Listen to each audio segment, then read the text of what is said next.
Hi, my YouTube friends. It's Scar Pumpkin with another video. In a strip mall. Let me see, show you where I am. Yeah, strip mall. My Macy's there. This strip mall is about to close down anyway, so I empty this. So how crazy this strip mall is. Let me open the window here. Oh gosh, look at the parking lot. God, it's empty. Actually, it's kind of funny because back in the day, I used to hang out with my friends, my punk friends and stuff. We'd go to the mall and hang out. We didn't buy anything though. We just hang out. We just hang out in the mall and just eat the food and just walk around, do the window shopping. You had you had not RB Labels around there. It was this fake punk store which I hardly went to. Oh my god, I can't remember. It was it's a fake punk rock. It was a punk rock store. Oh god, I forgot it was. Damn. I think with these videos, man. You can't remember. But anyway, this video is not really about the mall. I was just in the mall. I'm gonna start driving. I'm gonna go back down and go to the supermarket. My friend told me to play this lottery card and see what happens. I don't play lottery because I don't chase money down, so I don't care about money like that. But she feels lucky to say she'll get the money back, so I'm gonna do that anyway. So, but anyway, people living at the vans and stuff like this. We talk about people living at their vans, do van life. Now there's a new thing going on now. Now, like I says, when there's a trend or a lifestyle or something goes on, there's always someone looking to make money out of it. And these are called van lords. I don't know if you heard of it, van lords. That's a new thing. Well, actually, it's not even a new thing. I just thought let me do a little video on it. First, let's do the title on it. Let's put the video on. Let's put the title on it and let's get this started. Hold on, let's get this started here. This is our garden. This is my radish that I planted. This is Selena Alvarez's garden. It's a shared space at the back of the RV park where she lives with her boyfriend. They used to park their RV on the street until they moved here. We have 86 RVs here. I have a lot of people calling me, I need you to put more spaces at your RV park. It's not enough.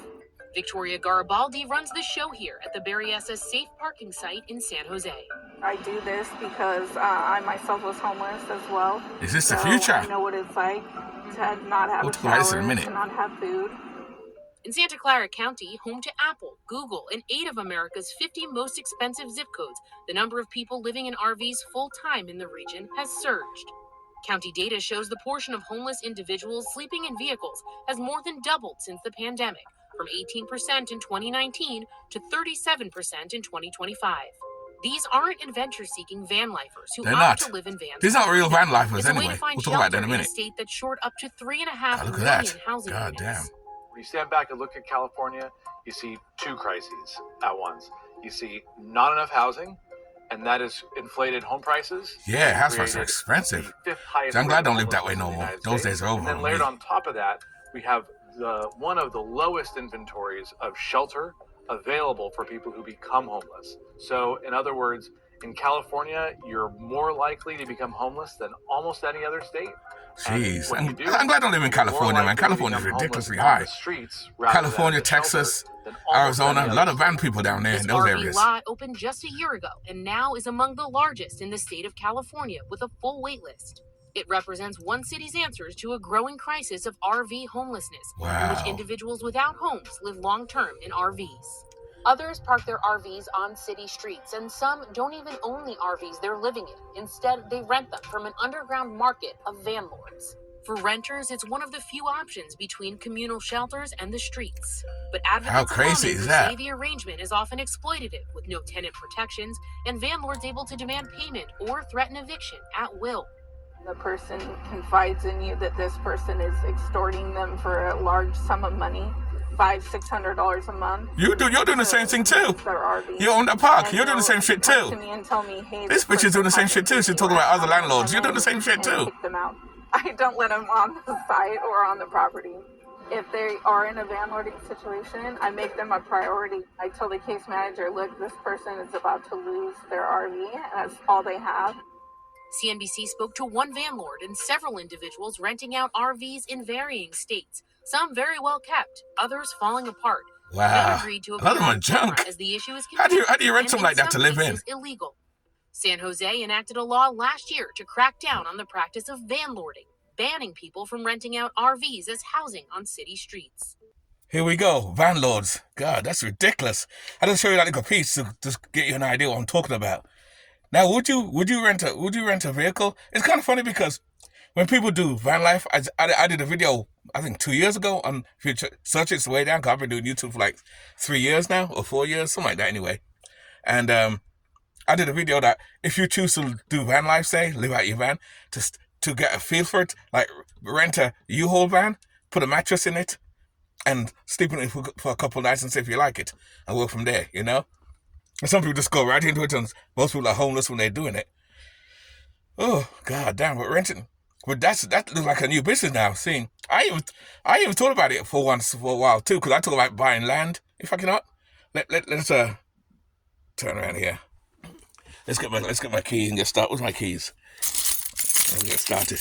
I took a ride. Oh god. Oh, let me get right here. Hold on there. Oh, here we are. Oh. Start the vehicle. Let's start it. Oh yeah, let's go put the mirror open. That's it. We'll talk a little bit. Drive will talk as we go back down. I'll go to the store. Leave the strip mall. This mall. It's not strip mall. It's a mall. God damn, this mall's empty. They're going out of business too. A lot of these malls are going out of business. Anyway.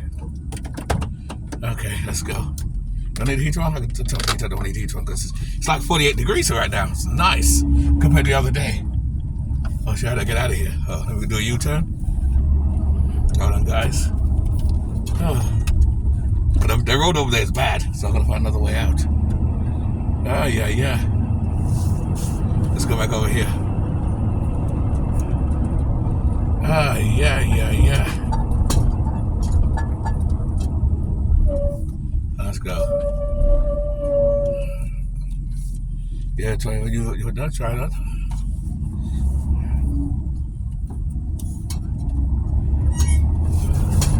She watching me. Some lady over there watching me. So anyway, let's go back to talking about van lords. God damn, would you guys rent a van from a van lord or something like that? Gosh, hold on, this road is bad. Hold on, guys, we'll get back to it in a minute. Alright, guys, I'm back. I had to make a few detours. That road is bad back there. Holes in the road, everything. If I had a four-wheel drive now, this van would be wicked if it was had a four-wheel drive now. It still runs good anyway, so I'm alright. I can't complain. Anyway, we're back to that. So back to van lords. So anyway, you know, it looks like that's the new trend now of van lords, and they target a lot of poorer people or people who can't find a place to live or people who can't afford to buy a van or an RV. And some of these RVs are out of shape. These RVs don't work. They're leaking, and they still want like $600 a month to even $1,000. Some of them are renting, and people are paying it. I says, why would you pay for an RV to live in a broken down RV to a van lord when you can get a room for like $600, $700 and it's more stable? But sometimes, you know, the thing with getting a room, you gotta go through credits and credit check and stuff like that. You know, like anything else, which is just like a hotel living. Why people do the hotel living? Because with a hotel, you pay your lump sum right now, and you don't have to pay there's no credit check on nothing, no background. So a lot of people are doing that now too. This is mainly in California. Up north where I am, I've not really seen that happen at all. But up California, those areas where there's a lot more van dwellers or more poorer people who's choosing to live this lifestyle. Well, not choosing to live this lifestyle, but I had no choice. Because let's keep it real. Those people who are renting RVs and stuff like that, they clearly don't live this lifestyle. They don't choose this lifestyle. They're not choosing this lifestyle at all. So, you know, it's what it is. What's slowing down for? Oh, slow down. Speed up. Oh, speed up. God damn. Oh, crazy. It's slowing down. Yeah. So anyway, some guy trying to get in front of me and they didn't speed up. Just get it right there. Drive the truck, you moron. Hey! Drive the truck. Alright, I'm getting distracted. You know, these people didn't choose van life. So these are not van lifers, and these people do not live alternatively. These people are forced into it. So if you're gonna pay rent to someone for an RV, and having them broken down, and you're paying $800 to $900 to $1,000, that's a lot. Hold on, let me move that light here. There you go. That's a lot of money you're paying, but you can easily get a room to rent. Sometimes, but maybe that's hard again, because like I said earlier, with the room, people are still doing background checks and stuff like that too, so you can't get the room to rent. Oh god, so geez. it's kind of funny because it just shows you there's all types of ways that people can live.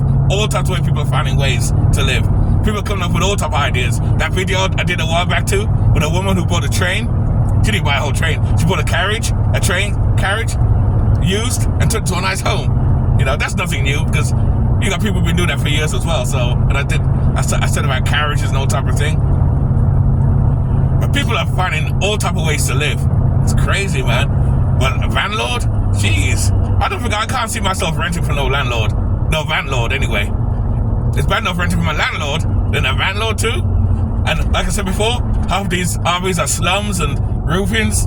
But you know what though? On the other side of this, economically, that could be a business. That could be a new business too. Get old vans like this, a van like this. Get a piece of land and put rows of vans. Even vans that don't run. And instead of having a park, an RV park, it'd be a van park. Have rows of vans like this, F350s, turn them into camper vans. Then these little vans won't run. Have them on the land permanently, and people can live in little vans without traveling. These are people who can't afford to drive, have no license, can't afford to pay rent. So on the business side, that could be another business venture. You charge them $400 each, $500 each. They'll pay for the land that you have, the mortgage for the land. But I don't think that will go well. It depends on where you go, because there's so much laws of buying when you buy land. You know, there's no freedom. Like I said before, in the city, in the Matrix, you're not free anyway. It's bad enough that they don't let you build a tiny home on some of your own land that you have. That might be, I don't know. Maybe if you go to Arizona, in the middle of Arizona, get a piece of land down there, in the middle of nowhere. Hold on there. Arizona, get a piece of land down there. Get like say 10 of these vans like this. Vans that are old or good, fix them up, turn them into camper vans. Except these camper vans will be on the land permanently. They can't drive them. They'll take off the steering wheel so they can't drive off with it. That's not a bad idea. I can make some money on there. So economically, you can make money on it. Well, I know it sounds kind of cruel because you know you're taking advantage of poor people, but you're not really. They say you are, but you're not, because there's money to be made everywhere. And plus you're providing a service. Because rather than you be on the streets, rather than a person be on the streets and can't afford to live nowhere, then they still rent a little van and it's on the land. You got a little yard. You have a little yard you can have there. You got your own water, you know, stuff like that. Add little water pipes, stuff like that, so you can live on that and live out of it. So I don't know. Maybe it's a business thing, an idea. That give me an idea. That may be a business venture for me. Yeah. No, I don't want that though. I wouldn't do that though. I think it's a lot of headache too. It's a lot of headache doing this too. I gotta do something about these brakes. They're terrible. I'm going around a twist. That may be a good idea. But my own thing is though, at my age though, I don't want to do that no more, because I don't want a headache of had to collect rent. And what if they ain't got no money to pay the rent? You know, I gotta run them down to get paid and get my money. If they're poor and they can't afford to pay rent, they're gonna get me trouble down the road. You know, so and because it's illegal, I can't take them to court and say to the court, "Oh, this person didn't pay me rent for my van." They're gonna throw me in jail. I says, "What you're doing is illegal, sir. So we can't do nothing about it." And the people who are renting these vans or RVs know this too, so they can decide, "Oh, I don't want to pay you this month. We're gonna do call the police. Go and call the police. I dare you." But in some parts of California, they're making new rules, so you can't do that. But you got some landlords who are doing that already. They have these RVs parked on the streets all over the place. So they parked all the streets. So I don't know. Would you guys rent an RV to live if you couldn't afford it, or just get your own tent to live in the bushes somewhere, or just be homeless? Let me know that about what you guys think about that. That's crazy, man. Anyway, guys, that's just my thoughts for the day. I don't know if I'm making sense or not. Whew, thank God I'm not in that position. Thank God I built value, so I don't have that problem. Jeez, it's crazy. Things are getting really hard out here, you know, as far as paying rent and paying bills. A lot of people can't pay the rent and all. It's getting hard with bad credit and everything like that. And I don't know, it's getting hard. It's ridiculous. Anyway, guys, keep it nice, keep it sweet, keep it real. And I'll see you in the next video. Later.